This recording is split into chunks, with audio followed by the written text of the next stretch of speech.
ఫైనల్‌గా నేను చెప్పాలనుకున్నది ఏంటంటే సూటిగా చెప్తా, సుత్తి లేకుండా వినండి. ఏ పార్టీ వాళ్ళైనా సరే మేనిఫెస్టోలో ఇచ్చినటన్నీ చేసి మాట నిలబెట్టుకునే నాయకుడే కావాలి మాకు. అది ఏ పార్టీ నాయకుడైనా మాకు అవసరం లే. చెప్పిన మాట నిలబెట్టుకునే నాయకుడు ఎవరినైనా సరే ఇక్కడ పెట్టుకుంటాం. ఫైనల్గా చెప్పేది అదే ఒకటే, సూటిగా సుత్తి లేకుండా చెప్పే మాట. అది టీడీపీయా, జగన్ గారా, బీజేపీయా, లేకపోతే ఇంకో XYZ పార్టీలా, ఎవడైనా సరే, ఏ పార్టీ వాడైనా సరే, ఎన్నికల టైంలో మేనిఫెస్టోలో ఇచ్చిన పథకాలు, చెప్పిన మాటలు, ఇచ్చిన హామీలు అవన్నీ నిలబెట్టుకునేవా. ఏదో ఒకటో రెండో మిస్ అయితే అవ్వచ్చు, కానీ కాదని చెప్పట్లేదు. మిగతాటన్నీ చేయాలి కదా ఎవరైనా కానీ. అది అట్లా చేసే నాయకుడినే ప్రజలు అందరూ కూడా ఆదరిస్తారు. ఆ పార్టీ వెనకాల కార్యకర్తలాగా ఉంటారు. డబ్బా మాటలు, అరచేతిలో వైకుంఠం చూపించేటివి, యూటర్న్లు తీసుకునే లాంటి వాళ్ళని ఎవరు పట్టించుకోరు. పట్టించుకోవాల్సిన అవసరం కూడా లేదు.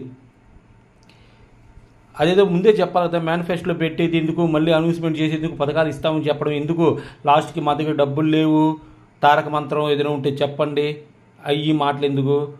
నువ్వు చేసేది ఏదో ఉంటే ఎన్నికల టైంలో ప్రచారంలోనే చెప్పాలి. ఇదో ఖచ్చితంగా ఇది నేను చేస్తాను లేదా చేయలేను అని చెప్పాలి. కానీ ఎలక్షన్ ముందేమో అది ఇస్తాను, అది చేస్తాను, ఇది చేస్తానని చెప్పి సీఎం పదవి ఎక్కినాక చేయకపోతే ఇచ్చిన మాట గంగలో కలిపేస్తే ఎలా ఉంటుంది మరి జనాలకి? బాధాకరమే కదా. మరి ఇన్ని మాటలు చెప్పి ఓట్లు ఇప్పించుకున్నాడే, ఇంత దగా మోసం చేశారని చెప్పి మా ఓటోలో ఎంత బాధపడతాం. ఒక్కసారి మా స్థానాల్లో ఉండి ఆలోచించండి. మేము కామన్ పీపుల్ అండి. పెడతామంటే చెయ్యి చాపుతాం, కొడతానంటే భయపడి వెనక్కిపోతాం.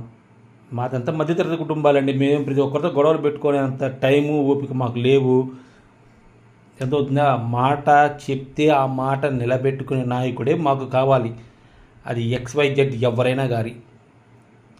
అంతే తప్ప ఉత్తత మాటలు, అరచేతిలో వైకుంఠం చూపించే వాళ్ళు నాయకులు మాకు అవసరం లేదు. అట్లాంటి వాళ్ళని తీసి అవతల పక్కన మాడేస్తాం. అది ఎవరైనా కానీ చేస్తున్నారు. కాబట్టి జగన్ గారు మాట మీద నిలబెట్టే వ్యక్తి, మాట తప్పడు, మనం తిప్పని వ్యక్తి. కాబట్టి మేము జగన్ గారి వెంట ఉన్నాము, ఆయన ఫాలో అవుతున్నాము, ఆయనకు కార్యకర్తలాగా మేము పనిచేస్తున్నాము. ఆయన ఎంతకాలం హానెస్ట్గా, అంత నిజాయితీగా ఉంటాడో అంతకాలం మేము కూడా జగన్ గారి వెనకాలే ఉంటాం. ఇదే నేను చెప్పాలనుకున్నది. సుత్తి లేకుండా చెప్పే మాటలు ఇవి. అర్థమైన వాళ్ళు